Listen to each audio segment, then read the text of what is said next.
إلا ما علمتنا إنك أنت العليم الحكيم رب اشرح لي صدري ويسر لي أمري واحلل عقدة من لساني يفقهوا قولي وسدد لساني واهد قلبي بجاه النبي والآل والصحب أما بعد. قال المصنف رحمه الله ونفعنا به وبعلومه وبعلوم مشايخنا وبعلومكم في دارين آمين. Sampai mana? 69.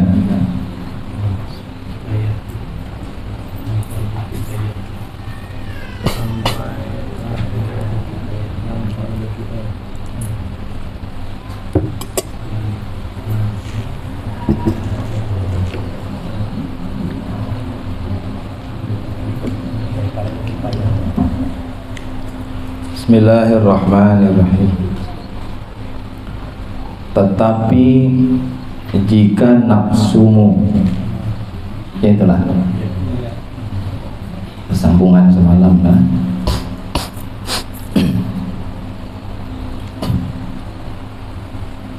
Tetapi jika nafsumu selalu mendorongmu meninggalkan membaca wirid dan zikir yang telah kami sebutkan dan merasa berat untuk melaksanakannya, dan ia sangat cenderung untuk menghabiskan waktu menuntut ilmu al-masailil khilafiyah tadi, maka ketahuilah bahwa sebenarnya syaitan telah berhasil mempermainkan engkau dan telah berhasil menanamkan suatu penyakit yang sangat berbahaya di dalam hatimu, yaitulah cinta pangkat dan harta benda. Alhamdulillah, Al-Imam Al-Ghazali menasehati kita.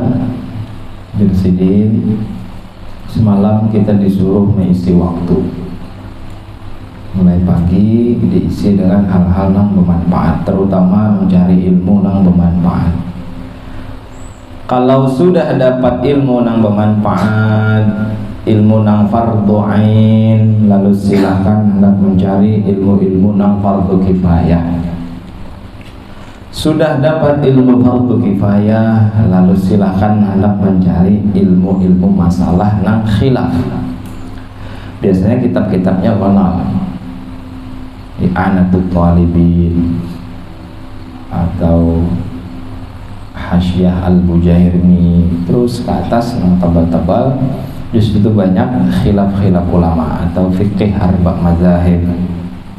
Boleh kita sibukkan diri kita mencari ilmu-ilmu yang khilaf-khilaf itu. Menurut imam ini, menurut imam itu.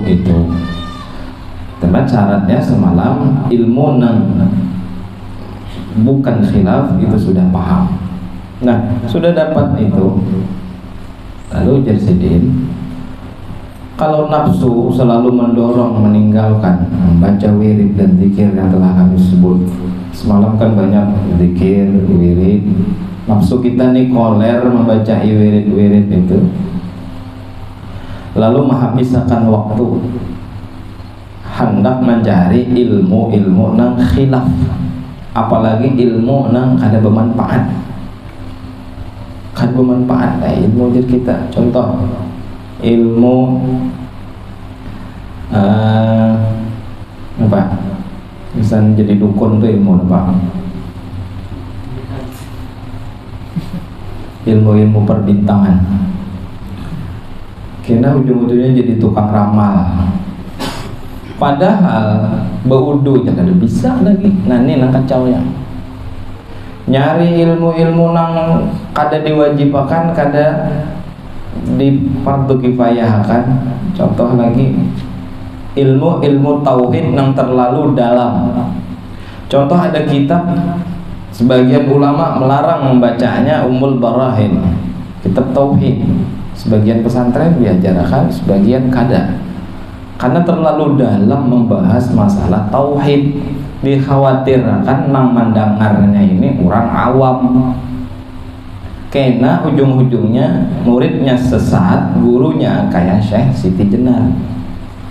Muridnya kayak gurunya kayak Syekh Siti Jenar, atau gurunya kayak siapa? Al-Hallaj. Alhamdulillah, gurunya bujur, muridnya salah karena pondasinya kada pas. Jadi pian-pian nang hendak melajari orang ilmu tauhid, lilihat muridnya Allah. Lawan belajar ilmu tauhid jangan ada libur walaupun sekali. Karena episodenya tertinggal, ini rongkang kacau karena tauhid kalau sudah kada paham salah kafir.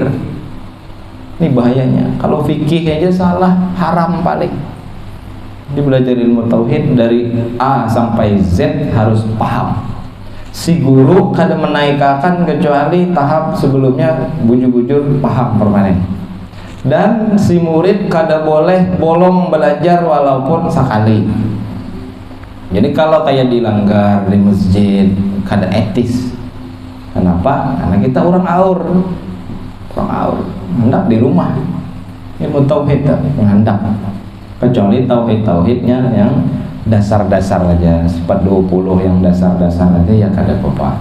Ini yang kita bahas tadi yang terlalu amik, yang terlalu dalam, sehingga membutuhkan perhatian khusus. Gurunya pun harus jeli nyari murid, jangan asal mengajar aja. Mengajar supaya dipadahkan ahli tauhid. Ya, supaya dipadahkan ahli tauhid. Sepeda motornya aja sandaan masih ahli tauhid ya. Kada guru-guru di pesantren tuh ahli tauhid, cuma kada ada mengajar nang sampai ke dalam mamak tuh kada ada. Karena mereka beranggapan ada ilmu-ilmu yang jauh lebih penting daripada itu. Jauh lebih penting daripada itu. Ya lah. Karena kita bahas itu insyaallah. Jadi ilmu nang ada tapi penting, apalagi nang khilaf-khilaf, jangan sibuk diri mencari ilmu nang dikhilafakan oleh ulama. Gara-gara mencari ilmu itu wirid kada baca, ratib haddad kada baca lagi. Padahal mayu benar dah itu. Aduh sebanyak-banyak amalan. Banyak belajar aja. Karena belajar itu amalan. Belajar itu pahala. Nuntut ilmu itu pahalanya bonol. Walaupun kada amalan, kada apa-apa, amalanku belajar aja. Bagus. Ibnu Abi Hatim mengatakan orang yang patah semangat, kendor dalam belajar, maka dia adalah orang yang bodoh. Jadi jangan patah semangat, walaupun kada bisa, walaupun kada paham, belajar dan belajar. Walaupun gara-gara belajar ilmu tadi, amal ibadah berkurang, kekawanan misal sembahyang sunnah, qobliyah badiyah full, duha 8 rakaat, tahajud 8 rakaat, witir 3, full ibadah sunnahnya hebat-hebat. Awak kada kaum gawi, sibuk akan diri cari ilmu. Itu lebih afdal daripada amalan-amalan sunnah. Nah, itu ilmu wajib. Amelah.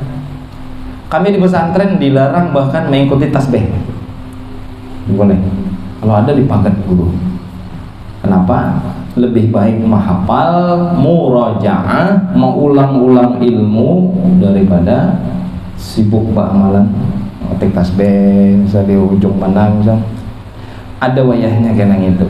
Apabila mungkin sudah keluar, sudah sibuk, entahnya di toko, dakwah lagi di toko belajar, paling tak beramalan ya lagi. Kira orang penyanyi, kayaknya mah berzikir lah. Udah kayaknya posisi kita kalau belajar nang wajib-wajib gunakan ke situ. Jadi ini iblis, ujar Imam Ghazali bahwa sebenarnya syaitan telah berhasil mempermainkan engkau. Sibuk lawan nang selain ilmu tadi. Apa sibuk dari mencari ilmu-ilmu nang khilaf sehingga terbengkalai wirid. Jangan sampai. Sudah kita bahas masalah wirid semalam. Jadi itu sangat berbahaya, penyakit nang sangat berbahaya di dalam hatimu, yaitu cinta pangkat dan harta benda. Oleh itu hendaklah engkau berhati-hati supaya engkau tidak tertipu dengan godaan syaitan. lalu nantinya engkau akan menjadi bahan tertawaan syaitan, maka ia membinasakan akan engkau dan akan mengolok-olok engkau. Digelincirkannya orang-orang yang kada paham dengan tipu daya syaitan, dikiranya bagus padahal ada. Itu banyak talbisu iblis namanya. Apabila engkau telah mencoba mengamalkan wirid-wirid dan ibadah, ini kisahnya pulang orang yang sudah mengamalkan wirid-wirid dalam hari-harinya, ada dijadwalkannya waktu, nang di waktu itu inya berwirid. Itu bagus. Olah jadwal kesan baca wirid. Ulah walaupun kada banyak. Ulah jadwal. Jangan jadwal nang lain pol wirid kada ada. Jangan. Man lam yakun lahu wirdun fahuwa qirdun. Mang kada ada wisi wirid nang kaya mau monyet. Ujar Imam Syekh Abdul Rahman Ibn Muhammad As-Segaf. Baca wirid walaupun sedikit lah. Usahakan istiqamah. Sudah kita bahas juga semalam. Ahabbul a'mali ilallah adwamuha wa in qalla. Amalan nang baik di sisi Allah nang kawat terus menggawi walaupun sedikit. Aku jadi ratib hadat ya, setiap hari baca bagus. Yang lain kada terbaca kada apa-apa. Kada apa-apa. Ratib hadat itu nukilan-nukilan yang diambil dari hadis-hadis Nabi juga. Amalan Rasulullah juga itu sebujurnya banyak diambil di situ. Dicomot-comot jadilah wirid. Jadilah ratib. Ratib itu artinya sesuatu yang disusun-susun. Itu.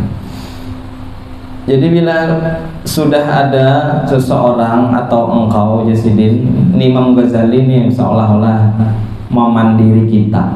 Ujar Imam Ghazali, apabila engkau telah mencoba mengamalkan wirid-wirid dan ibadah yang telah kami sebutkan, dan engkau dapati akan dirimu tidak merasakan apa-apa, tidak merasakan apa-apa keberatan dan tidak merasa malas melaksanakannya, artinya jalan aja wirid, lancar aja, tabaca aja. Bahkan nampak pada dirimu minat yang sangat mendorong engkau untuk mencari lagi ilmu yang bermanfaat, dan engkau tidak menghendaki dengan mencari ilmu itu kecuali hanya keridhaan Allah Subhanahu wa ta'ala dan negeri akhirat, maka menuntut ilmu ketika itu lebih afdal daripada ibadah-ibadah sunnah. Nah, ini alasan kenapa kami di pesantren jangan mengikuti tasbih. Kalau kenapa lalu banyak berzikir, tadi ingat lagi belajar.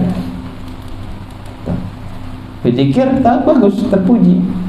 Tapi kalau statusnya orang nang ini tadinya sangat semangat atau dirinya terdorong untuk mencari lagi ilmu yang bermanfaat, maka tinggalkan wirid. Karena wirid tadi kada wajib, nyari ilmu wajib. Lebih baik nang wajib digawi. Inilah contoh. Misal orang belajaran, aku jangan dosa kada sempat ingin belajar. Kenapa? Alasannya misal sibuk berwirid, entah baca Yasin, entah baca Tabarok, entah baca surah Kahfi. Malam Jumat misal, aku jadi sibuk baca surah Kahfi. Kada umpat gin aku belajaran. Padahal lapas surah Kahfi itu umpat hadir belajaran, niatakan pahalanya gasan umah abah lebih afdal itu. Apa misal baca Quran, aku aja biasanya bila malam ini misal aku baca Quran sejuz, pahalanya kesan abah umat. Tabbalujuran pas jadwal belajaran, tinggalkan ngaji sejuz itu dulu. Datang ke pengajian, niatakan niat bahwa hadir tadi untuk mencari ridho Allah, dan negeri akhirat serta janji Allah kan dapat pahala. Nah, pahalanya tadi kita berikan, kita hadiahkan kesan abah kain ini misal, siapa kita niatakan jauh lebih afdal daripada itu tadi. Baca Yasin pun karena juga baca full kan. Amun belajar hadir ke majelis saja, nang guring aja kah, nang paham kada paham kah, tetap dapat pahala, tetap dapat apa katanya ganjaran nang hebat, karena curahan rahmat Allah turun di majelis kebaikan. Sentral majelis itu dijadikan oleh Allah untuk menumpah ruahkan rahmatnya Allah yang kayak dipadahkan oleh Al-Habib Ahmad bin Hasan Al-Attas. Jadi beliau rahmat Allah itu turun di majelis-majelis kebaikan, hanyar dibagi-bagi ke sekeliling tempat tersebut. Alhamdulillah. Jadi amalan-amalan kita, amalan-amalan sunnah jangan sampai menghalangi kita nuntut ilmu gitu. Jadi wajar satu sisi dulu. Guru itu ada Ustaz Ahmad, tasbih dipagat. Aku nih rancak Isidin meletikam orang sibuk, orang belajaran ke sana, ikam sibuk di musalla sorangan berzikir berwirid. Hendak jadi wali apa garang ikam nih Isidin. Ujung-ujungnya kena orang dapat ilmu, dapat pahala, ini dapat pahala biasa aja. Dan pahala nuntut ilmu itu mutaaddi, menjalar. Dapat ilmu segi julung ke orang lain, orang lain tadi menjulung pulang ke orang lain, manfaat sampai hari kiamat. Namun berzikir aja kesan awak sekali itu pahalanya habis. Ingat situ baca zikir misal la ilaha illallah, nah pahala tuh 10 pahalanya situ aja dah. Coba dapat ilmu hari ini dapat sebiji, julung kadang sanak, julung ke orang lain misal, padahal kan maksudnya lalu inya tadi nyampaikan ke lain, kayak itu juga seterusnya. Nang di atas nang melajari makin tinggi bintangnya makin banyak pahalanya, kayak MLM juga tuh. Yalah, ini banyak jasa orang-orang setelahnya, guru-guru, orang-orang alim tuh hari itu kita belajaran kayak ini Imam Ghazali lebih banyak pahalanya, apalagi Imam Syafi'i dan seterusnya. Pahamlah. Jadi sekali lagi, kalau amalan-amalan nang sunnah-sunnah jangan sampai menghalangi kita daripada menuntut ilmu agama. Yang sampainya ada sebagian orang nambah alasan sibuk gara-gara amalan, jangan. Dan yang paling penting, hendaklah engkau memastikan keikhlasan niatmu. Dan ini penting, ingat-ingat bila belajar niatnya apa, niatnya lillahi ta'ala. Sudah kita bahas dulu lah, karena Allah, karena mencari keridhaan Allah, karena untuk melestarikan Islam, karena untuk menjunjung tinggi perintah Rasulullah, untuk menghilangkan kejahilan dan macam-macam. Banyak niat belajar dan sudah kita baca. Nawaitu ta'alluma wa ta'lima wal ifadah wal istifadah wa tadzakur wa tadhkir wan nafa' wal intifa' wal has. Itu niat belajar bertahan tuh.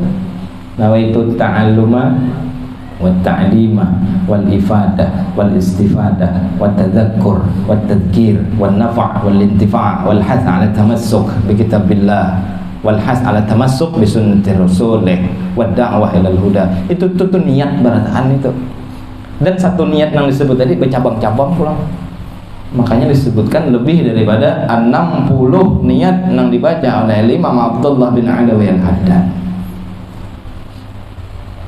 Baguslah insyaallah.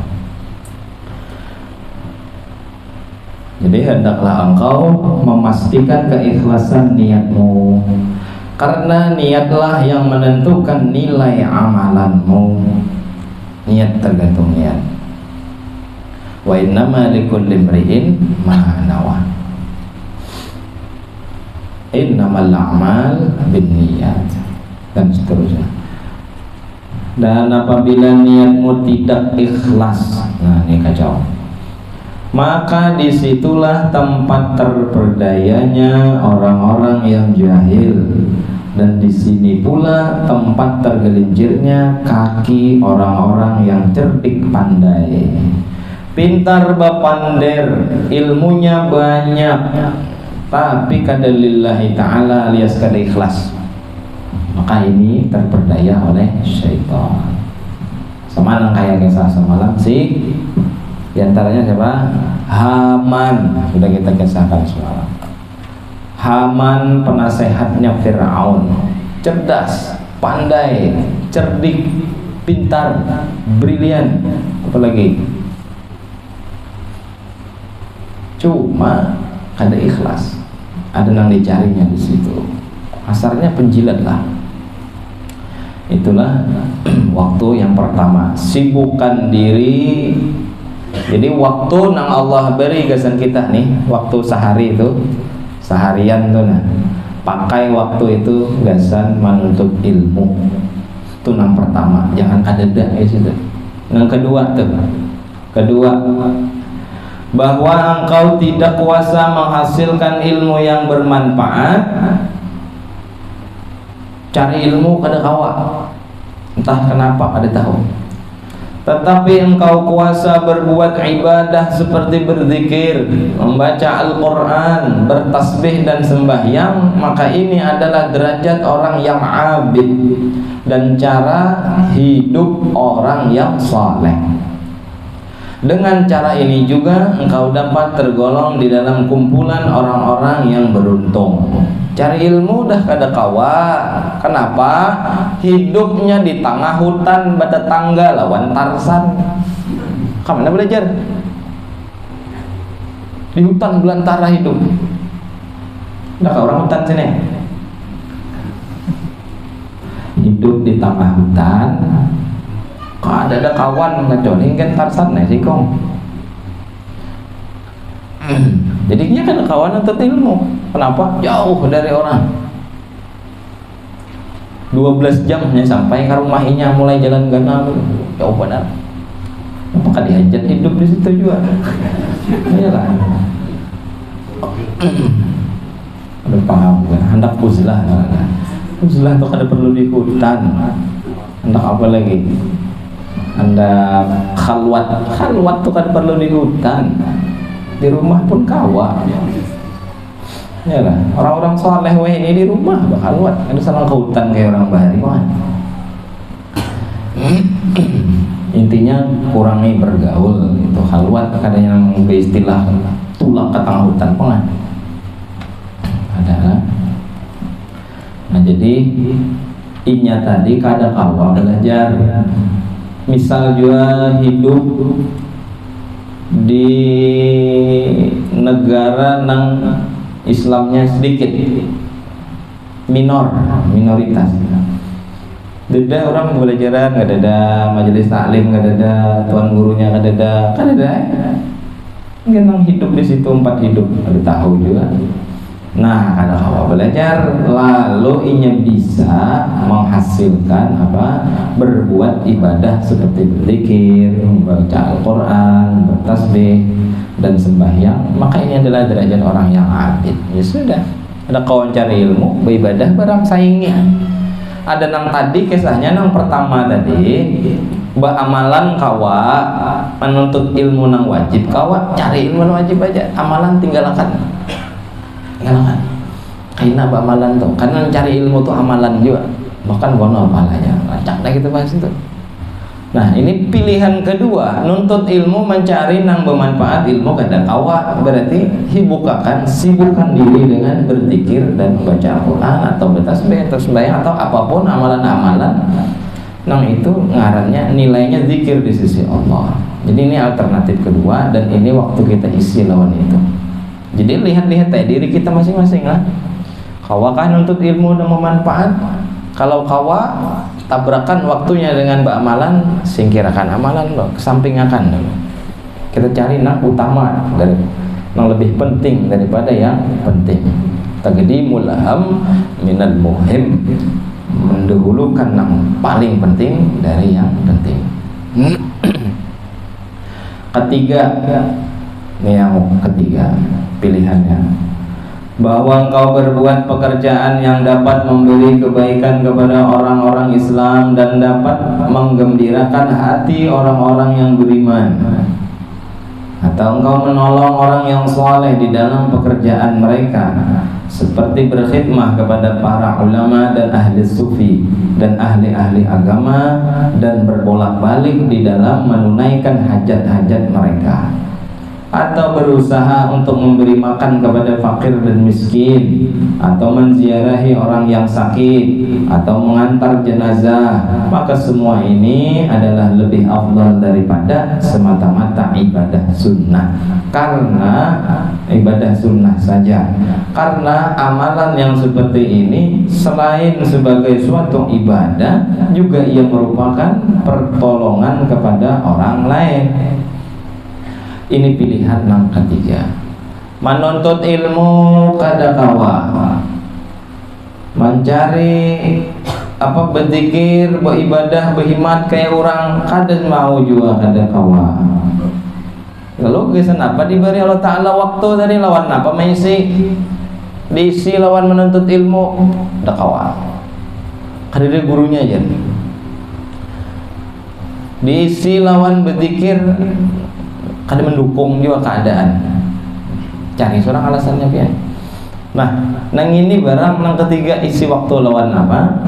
Berbuat pekerjaan yang dapat memberi kebaikan kepada orang-orang Islam dan dapat menggembirakan hati orang-orang yang beriman. Itu diantaranya. Untuk bahasa kitanya simpel tuh, digagancangi sosial gitu, nolongi orang. Jadi ada orang-orang yang sibuk menolong orang lain, pekerjaan orang lain diringanakannya. Kenapa? Alasannya inya nuntut ilmu udah kada kawa, berzikir sudah abal-abal, sudah membantu orang barang. Macam itulah.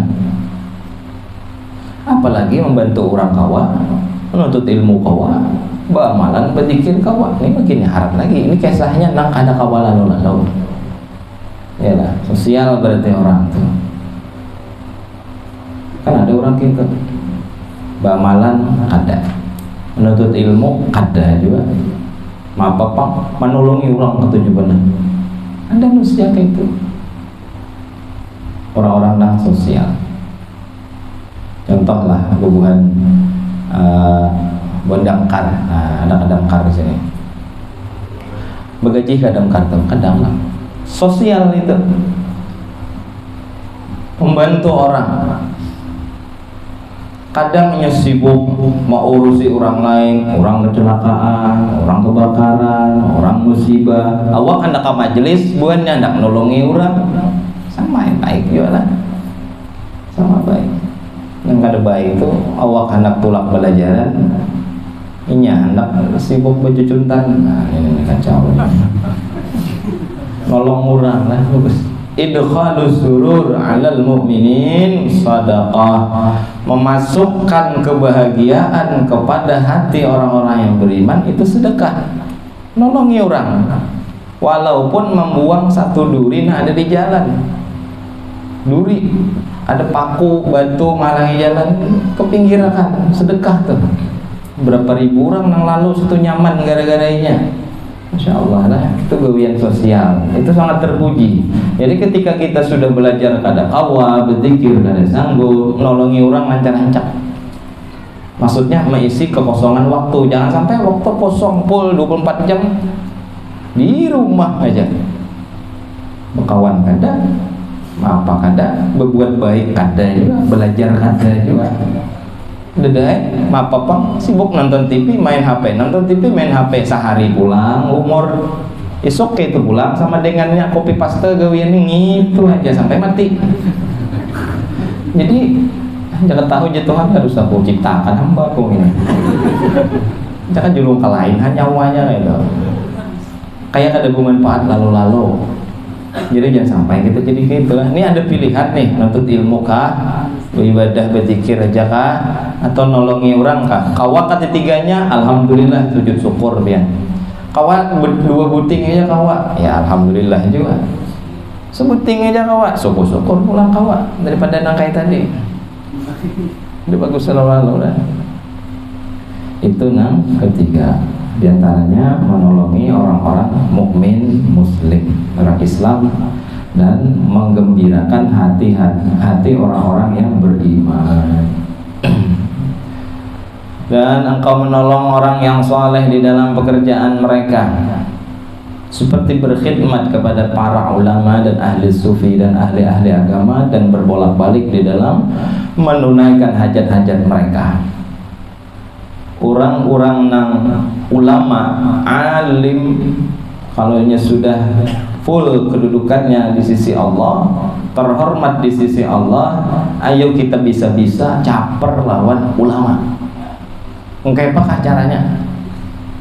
Caper, cari perhatian orang nang takutan lawan Allah. Biasanya itu ulama.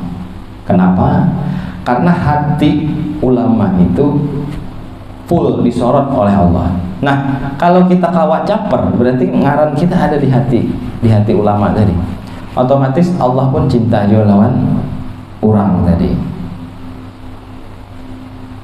Makanya orang berebut khidmah lagi. Lawan tuan guru berebut khidmat. Kenapa?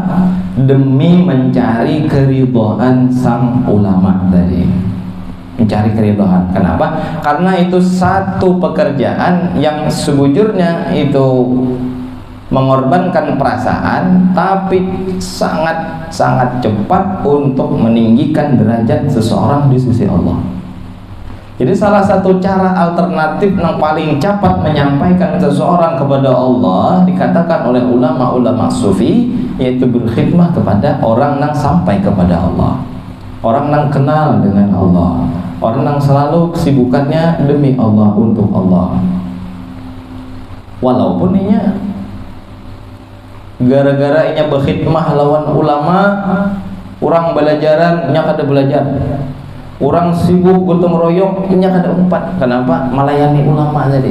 Nuangakan banyu paling, nyapui rumah sidin paling, orang abut tulakan ke majelis sana, nya kada kawa. Kenapa? Disuruh ada gawian. Ya sudah, hatinya berontak, cuma apa boleh buat?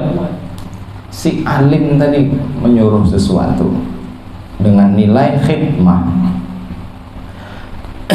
Coba kita lihat kisah di Huraidah. Huraidah. Nah ini para pangkat mana?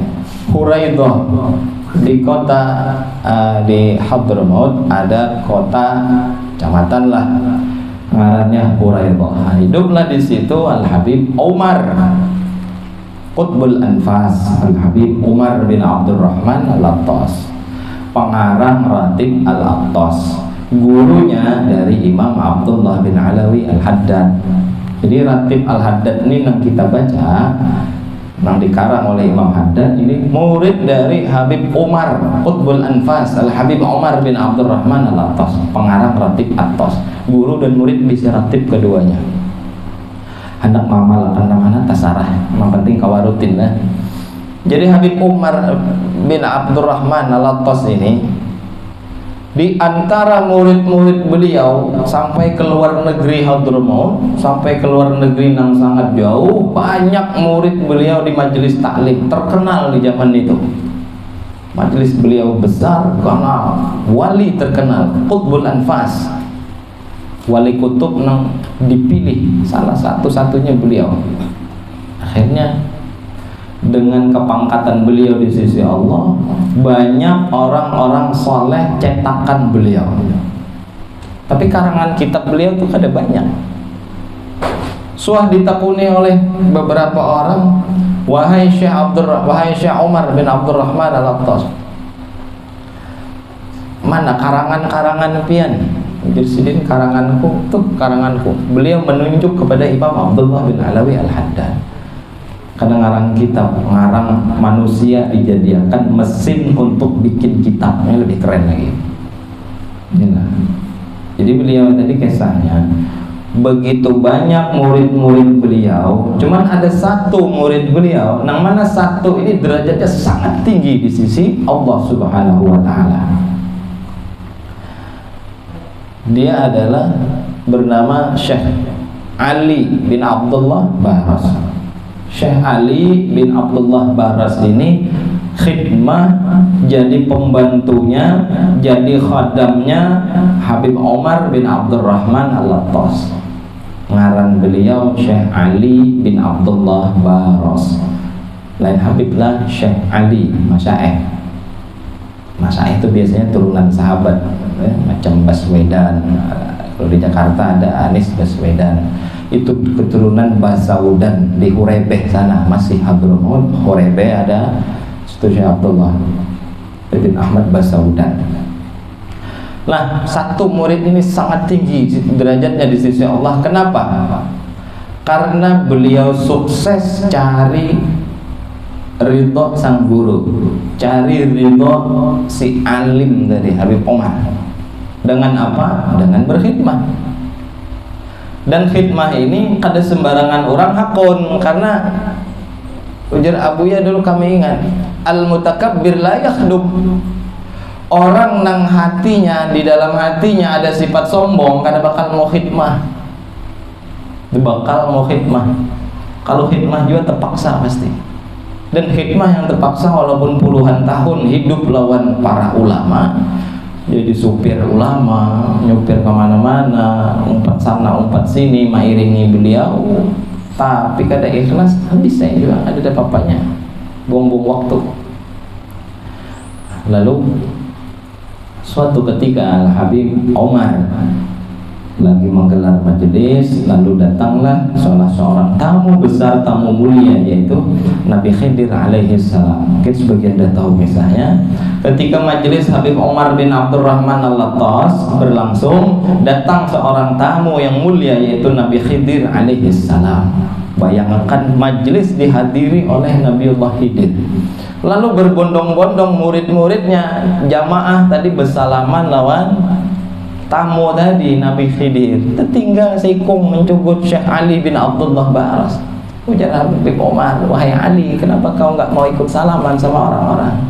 Tidak, wahai guruku, bagiku engkau lebih afdal daripada Nabiullah Khidir. Kenapa? Karena kau adalah guruku, dan kedua kau adalah anak cucu baginda Nabi SAW. Jadi sangat wajar dan pantas orang berebut ke sana bersalaman. Nabi Khidir datang, Syekh Ali bin Abdullah Baras tetap duduk, kada beranjak dari tempat duduknya. Kenapa?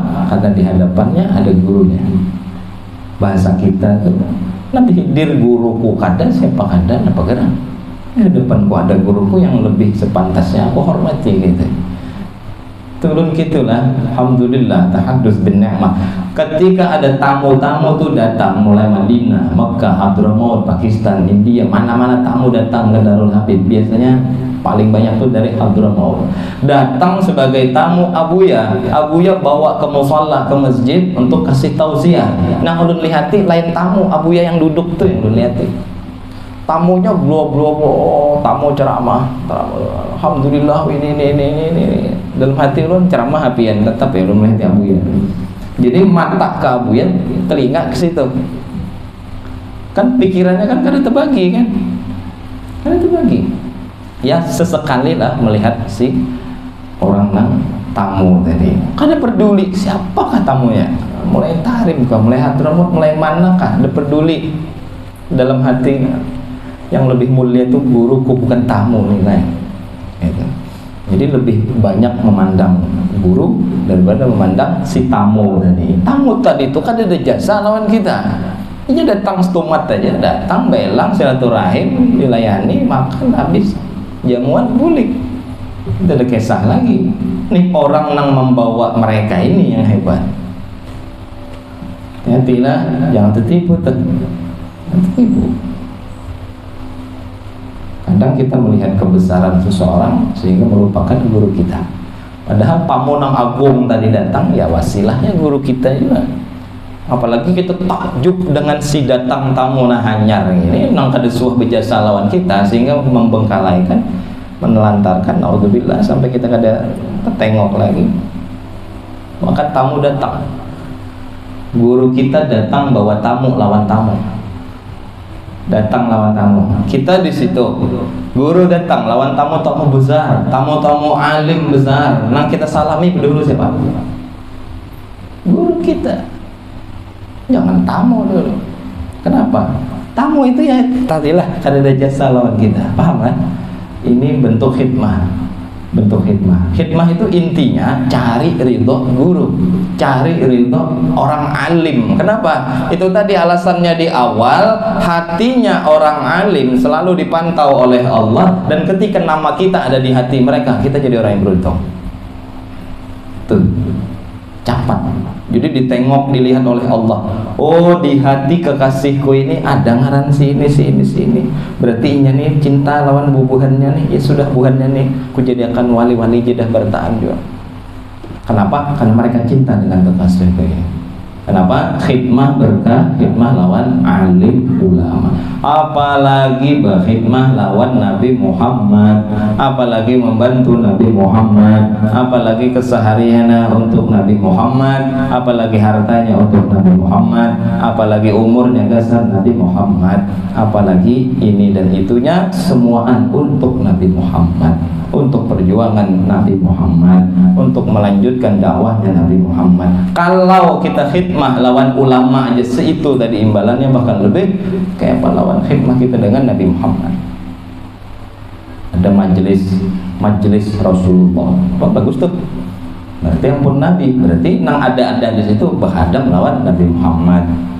Raudhatul Muhibbin, perkumpulan kebun-kebun orang-orang yang cinta dengan Nabi Muhammad. Jadi nang hadir di sini bertahan, mudah-mudahan orang yang berkhidmah lawan Nabi Muhammad, orang-orang yang meneruskan perjuangannya Nabi Muhammad, orang-orang yang insya Allah dikategorikan oleh Allah orang-orang yang mendapat derajat predikat as-sabiqun al-awwalun, insya Allah as-sabiqun alias Tuhan as-siddiqin. Paham nggak? Alhamdulillah, ini didikan guru-guru. Banyak kisah-kisah macam itu. Abuya kami itu dulu di Mekah, di wadah Rusaifah, Said Muhammad bin Ali al-Maliki, didatangi oleh Kuitan Sidin Habib Abdullah bin Ahmad bin Hamid al-Ka'b. Ini nang bekesah Habib Abdullahnya langsung waktu beliau cuci darah dan dikawani oleh kami dulu. Jadi waktu itu kami minta kesahakan, dikesahakan pakai apa Buya tuh dulu di Mekah, dikesahakan oleh Sidin. Dulu waktu aku ke Mekah, aku datang ke rumah Said Muhammad bin Ali al-Maliki, aku lihat anakku Novel berdiri aja di belakang Said Maliki. Orang belajaran, sini berdiri aja. Jadi jar Habib Abdullah, abahnya Buya kami itu, 6 bulan aku di Saudi, 6 bulan aku di rumahnya Said Muhammad bin Ali al-Maliki, kada pernah aku lihat anakku tuh belajar. 6 bulan, 6 bulan di sini aku belang ke Makkah tuh, di rumah Said Muhammad. Hari-hari aku melihat anakku tuh berdirian aja para gurunya, kurang belajaran. Karena Buya majar, Buya Maliki majar, ada sesuatu perlu kitab, kia novel, kitab ini buka cari kitab. Karena datang julung kitab, karena julung ke orang lain. Nih cari referensi yang sama dari kitab yang berbeda. Cari sekum, lanjut belajar gitu. Khidmah kawan guru beliau. Kenapa? Di antaranya itu tadi. Orang cepat dapat ridho Allah, orang cepat sampai ke kehadiran Allah. Di antaranya alternatifnya, pintar-pintarlah cari muka, pintar-pintarlah caper lawan orang nang bujur-bujur alim, nang arif billah, nang tahu lawan Allah, nang takutan lawan Allah. Pasang ngaran kita di hati mereka ya, dengan cara nang berbeda-beda dengan cara nang kita kawal. Mudah-mudahan kita kawal lah, cari itu bagus.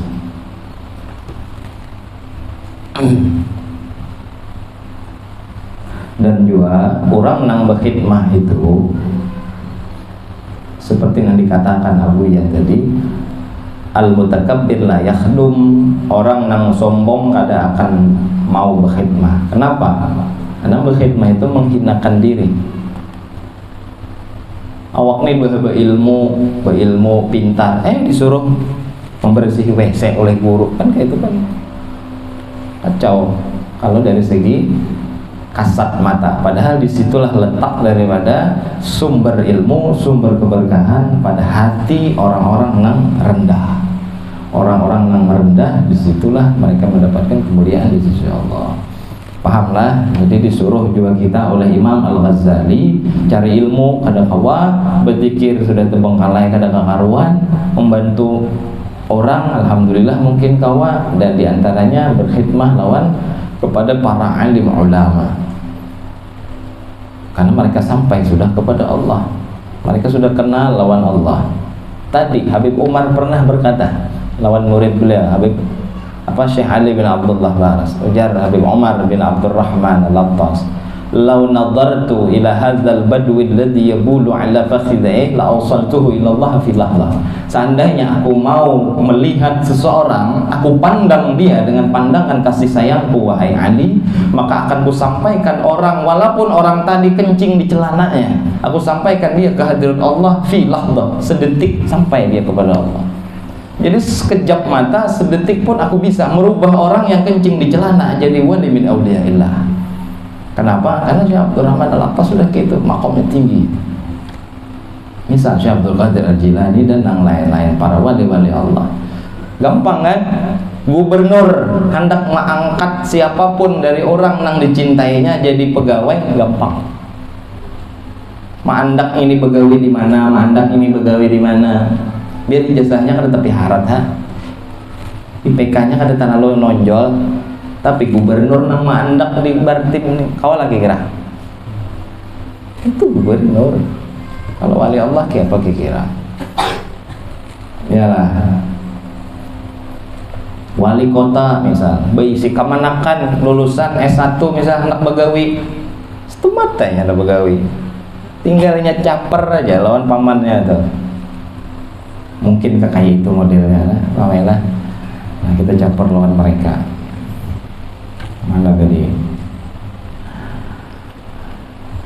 Dan ahli sufi dan ahli-ahli agama, dan berbolak-balik dalam menunaikan hajat-hajat mereka. Intinya membantu gitu.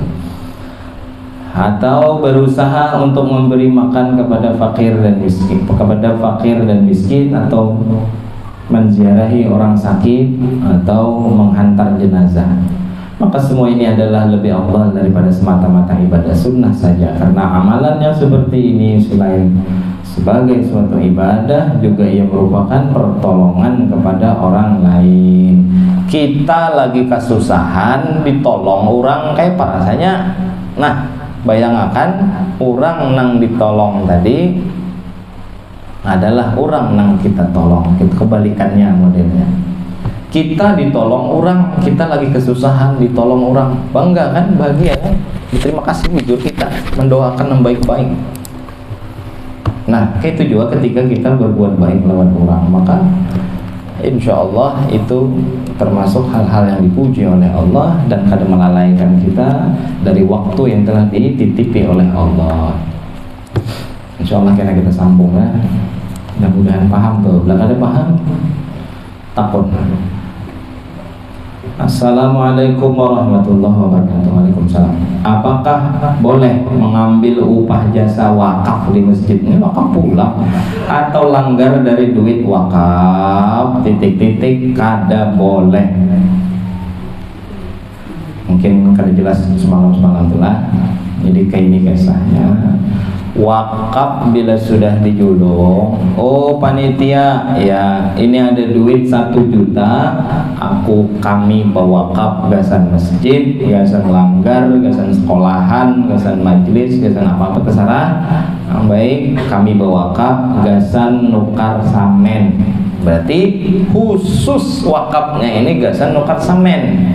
Tapi kalau kami bewakaf gasan masjid, berarti gasan masjid, dan kada boleh menggunakan kepada sesuatu tadi mau habis komponennya. Contoh duit wakaf nukar banyu, ada boleh. Duit wakaf nukar sabun bisa habis, ujar Jajami Harja.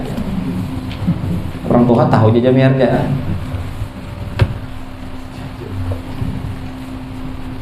Nang mau habis-habis kada boleh pakai duit wakaf.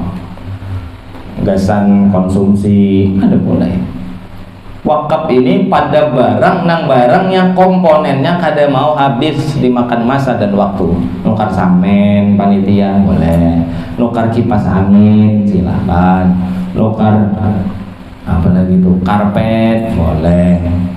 Tapi kalau menjulungi urusan tukang, julungi tukang duit wakaf, itu duit menjulungi tukang pakai duit wakaf mbah diterima oleh tukang, tukarakannya ke pulsa habis, tukarakannya ke paket 20 giga habis, dijulung ke tukang. Nah tukang terima kasih banyak, dijulungi oleh panitia pakai duit wakaf. Duit wakafnya nih kena kada boleh, kan ditukarakannya kemana? Nukar gula, nukar baras, nukar rokok, nukar macam-macam habis. Niat orang bawa wakaf sampainya kena mati sampai kiamat kada habis itu pahalanya. Paham ya lah?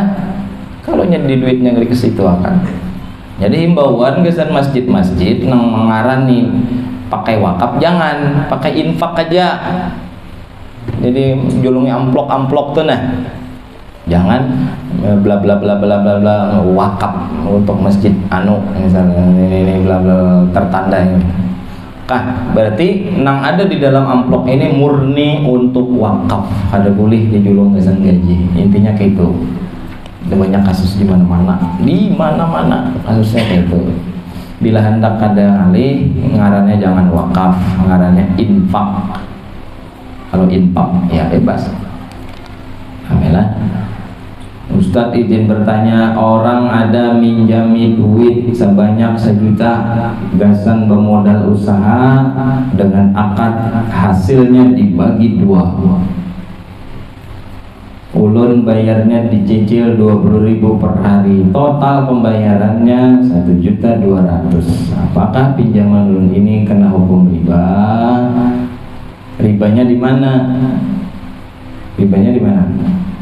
Riba lah. Minjam demi orang minjamnya duit 1 juta, gasan pemodal usaha dengan akad hasilnya dibagi 2, di situ ribanya. Bahagia di atas penderitaan orang, biasanya itu riba. Mau pada mawainya akun kenapa? Mending pemodal tadi.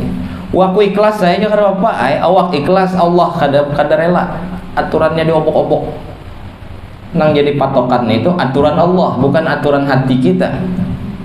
Kita taruh saya oleh terpaksa. Pakai aja. Hakun nikam, hakun aku. Ikhlas kada? Ikhlas. Lillahi ta'ala aja pulang. Ada usah bersumpah-sumpah. Allah nang saring karena Allah sudah haram makan itu. Wa halallahu al-bai' wa harrama riba. Jelas sudah Allah haramkan riba. Allah nang maharamakan riba. Masalah kitanya ini ikhlas kada ikhlas tetap baik karena hukum itu. Tetap baik karena. Janganlah apalagi ini kayak company bujur gini mau tangi 1 juta hasilnya dibagi 2 pulang. Ini kejam pada Jepang ini. Jepang jangan ada itu lah. Apakah benar orang yang suka maksiat kada kawa mimpi Nabi? Oh, mudahan kita berataan kawa mimpi Nabi Muhammad. Amin. Apakah benar orang yang suka maksiat kada kawa mimpi Nabi? Masalah mimpi atau kada mimpi itu urusan Allah. Maksiat kah kada ada juga syaratnya tuh. Tapi biasanya nang bisa kena mimpi Nabi itu orang nang di hatinya ada Nabi. Coba amun hari-hari kita tuh nota aja, nang kita idam-idam makan, pasti nota mimpinya kena. Apa yang kita pikirkan di benak pikiran kita kena masuk ke alam bawah sadar kita, terbawa mimpi pasti. Bawa mimpi. Apa yang kita hendak benar, cuma belum lagi tercapai. Itu biasanya jadi kambang guring. Jadi kalau ingin maksiat itu syarat, itu lain kan. Tapi kada menutup kemungkinan orang nang maksiat pun bisa bertemu dengan Nabi Muhammad. Tapi jarang-jarang ada. Biasanya orang nang mimpi Nabi itu orang nang hatinya untuk Nabi, gerak-geriknya mau umpatin Nabi, semuaan kesehariannya agasan dan mengikuti Rasulullah. Apanya diingatakan lawan Nabi. Jangan kayak epitamala, dimanapun ada bayangmu. Apa lagi? Nyanyiakan hasitulah. Tapi kalau mu-nya itu untuk Rasulullah, bagus. Ada kawan kami Habib Abdullah, dimanapun ada bayanganmu, nyanyi. Tapi jernya mu itu jadi Muhammad, kakek Rasulullah. Mau makan teringat padamu. Teringat Nabi pernah ngomong, kul biyaminik ya gulam samillah, kul biyaminik wa kul mimma yalik. Hendak makan baca bismillah, pakai tangan kanan, makan apa nang ada. Tuh adab hendak makan. Jadi jernya hendak makan pun ingat kamu. Kamunya itu munya siapa? Mu'ay tafsirannya jadi dia kakek Rasulullah SAW. Boleh ayam penyanyi kayak itulah, buliknya tuh, bomirnya tuh. Mau makan teringat padamu, habis makan teringat padamu, imbah makan ingat lawan Nabi. Kenapa? Karena Nabi melajari bila imbah makan baca doa.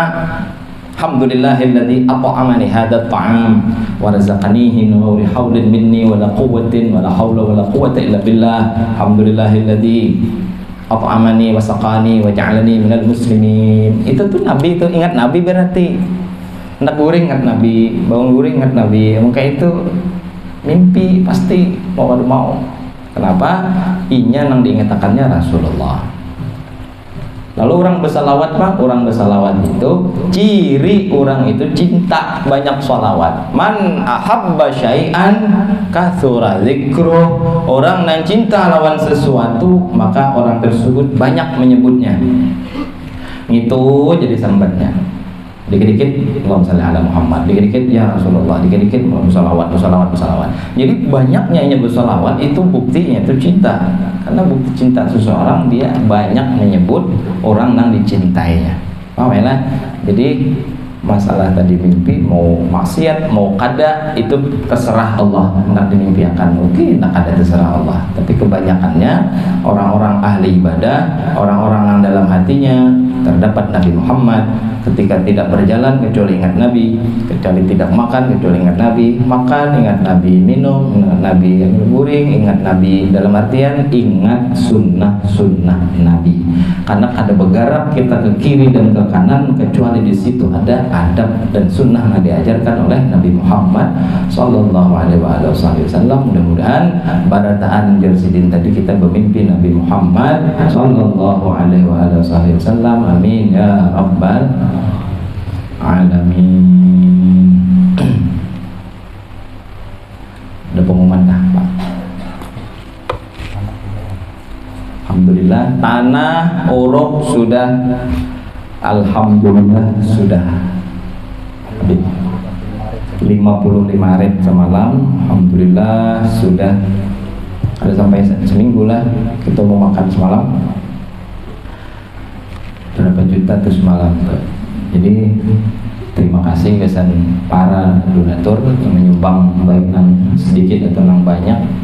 Bertaan kita doakan siapapun mulai ini sampai akhir kiamat nah ikut andil di dalam majelis ta'lim Rawdatul Muhibbin, mudah-mudahan dicintai oleh Rasulullah, dapat melihat Rasulullah, dan kadada nikmat yang paling konol di dunia ini kecuali nikmat tadi satu, melihat Nabi Muhammad. Syekh Dabbaq pernah ditanya, hal nikmatun fid dunya akbar minal jannah, a'zam minal jannah. Apakah ada di dunia ini satu nikmat yang lebih besar daripada surga? Ada, ujar beliau, ru'yatun Nabi, melihat Nabi Muhammad. Karena surga itu dicipta dari Nabi juga. Jadi kayak orang melihat Nabinya langsung. Surga dicipta dari nurnya Nabi Muhammad. Ini Nabi Muhammadnya melihat Nabi Muhammadnya. Maka maka lebih hebat lagi. Makanya wajar Siddiq menyambat ru'yatun Nabi itu nikmat yang paling besar yang ada di surga, bahkan lebih hebat di dunia, lebih besar lagi daripada surga, karena surga tercipta dari Nabi Muhammad juga. Alhamdulillah lah tanah sudah. Wallah alam tuh kena panitia kena bintaan pulang ya. Tahu bintaan apa pulang? Hanya ketujuannya panitia tuh babi pinta aja. Panitia babi pinta gasan orang banyak itu terpuji. Tapi kalau gasan pribadi itu hina. Bin terbaik. Tapi kalau untuk umat ada apa lah, bagus. Alhamdulillah. Ada lagi nggak Pak? Ada. Tuan. Berapa? Apa? Sekitar 1.000. Kayak gila. Kayak gila. Terus List kah? Karena mungkin ada list dari panitia hendak menukar kayu bulat. Ada paham jualan kayu bulat tuh bisa nampak. Insya Allah kena ada aja. Mudah-mudahan ya, tolong dukungannya, tolong doanya, tolong partisipasinya, doakan berataan kita. Mudah-mudahan apa yang kita gawe di sini diridhai oleh Allah, dimudahkan oleh Allah, dan menjadi kebanggaan dari Nabi Shallallahu Alaihi Wasallam. Ya Rabbi syarifni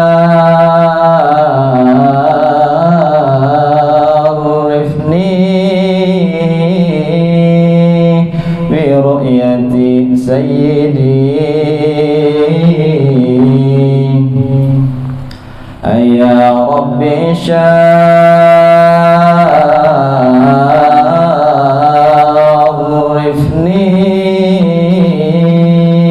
bi ru'yati sayyidi wa ajli sadan qalbil kathiri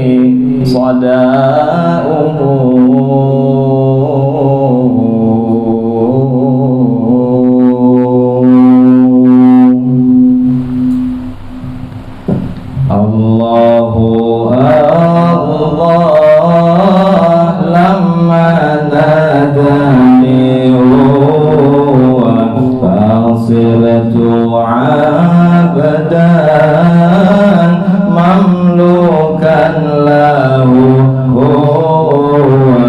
Allahu Allah lamma nadani fasirtu abdan mamlukan lahu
عاشك تغفل عنا وتبخل يا خير مرسل ارحم شديد يا الله لما ناداني صرت عبدا مملوكا له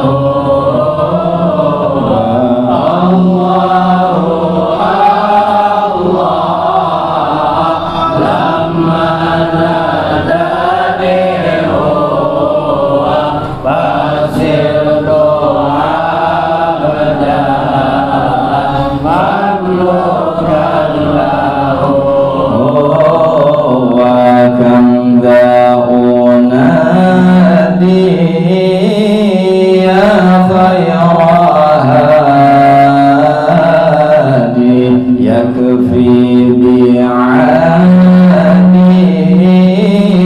أعطف علي كم ذا أنادي يا خير هادي يكفي بعادي أعطف علي يا الله لما ناداني فصرت عبدا مملوكا له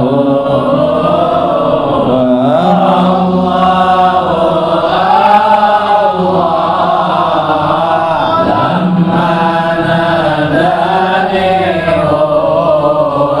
فصرت عبدا مملوكا له وإني محب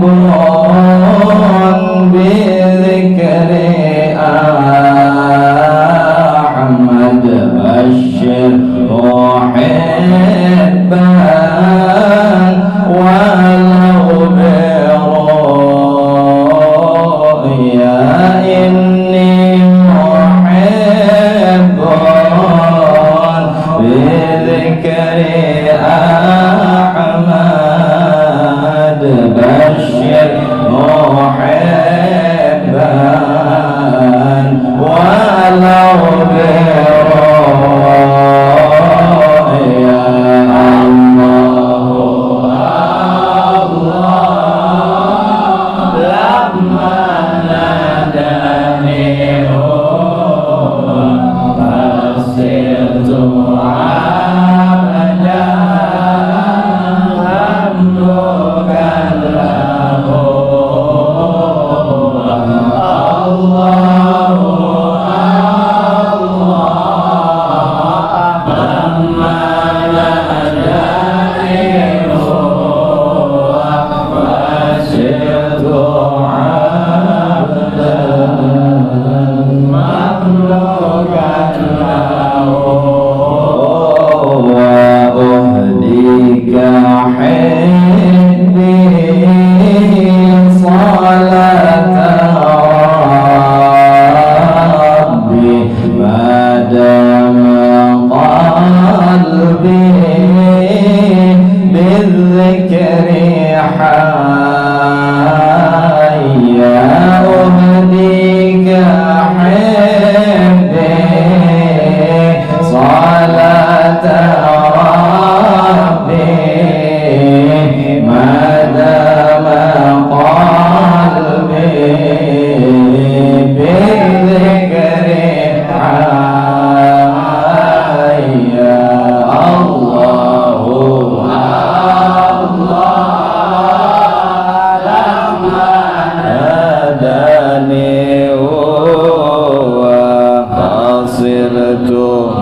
وناداني هو فصرت عبدا مملوكا له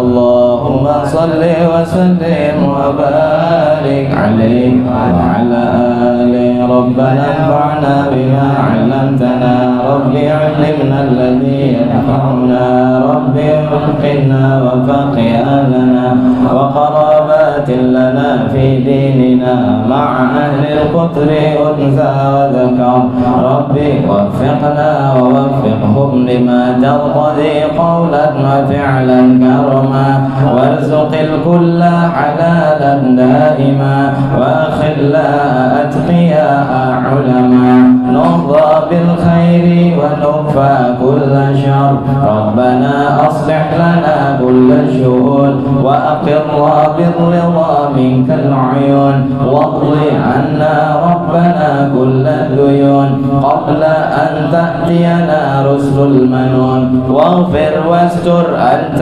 أكرم من ستر وصلاة الله تغشى المصطفى من إلى الحق دعانا والوفا بكتاب للناس شفاء وعلى آل الكرام شرفاء وعلى صحب مصابيح الغرار اللهم اهدنا بهداك واجعلنا ممن يسارع في رضاك ولا تولنا وليا سواك ولا تجعلنا ممن خالف أمرك وعصاك وحسبنا الله ونعم الوكيل ولا حول ولا قوة إلا بالله العلي العظيم يا ربنا اعترفنا بأننا اعترفنا وأننا أسرفنا على لظى أشرفنا فتب علينا توبة اغسل كل حوبة واستر لنا العورات وآمن الروعات اغفر لوالدينا ربي ومولودينا والأهل والإخوان وسائر الخلان وكل ذي محبة أو جيرة أو صحبة والمسلمين أجمع آمين ربي اسمع فضلا وجودا منا لا باكتساب منا بالمصطفى الرسول نهضى بكل سهل صلى وسلم ربي عليه عد الحب وآله وصحبه عداد طش صحبه والحمد لله في البدء والثناء والحمد لله بالبدء والثناء سبحانك اللهم وبحمدك أشهد أن لا إله إلا أنت أستغفرك وأتوب إليك وصلى الله على سيدنا محمد وعلى آله وصحبه وسلم والحمد لله رب العالمين وصل على سيدنا محمد